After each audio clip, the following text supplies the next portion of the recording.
একজন কমেন্টে বলল যে ভাই আপনারা দরজা কিভাবে ঝুলান, এই জন্য এই ভিডিওটা করলাম আজকে।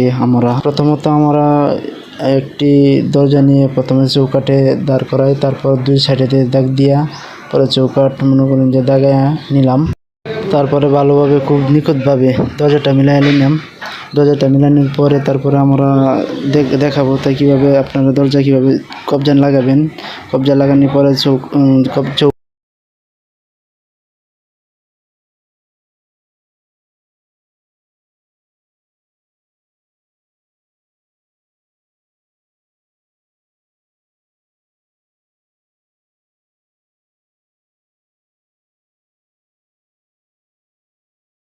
অবশেষে এক সাইডে দরজা পাল্লা মিলানো হয়ে গেছে। এখন আপনাদেরকে দেখাবো কিভাবে দ্বিতীয় পাল্লা মিলাতে হয়। তৃতীয় পাল্লা মিলানোর পরে আমরা দরজা ঝুলাবো। ঝুলানোর পরে আপনাকে ফুল ভিডিও দেখাবো কিভাবে দরজা কমপ্লিট করা হয়। এখন আমাদের দরজা ঝুলানো কমপ্লিট হয়ে গেছে, এখন শুধু কবজা লাগানোর পালা। দেখতে থাকুন।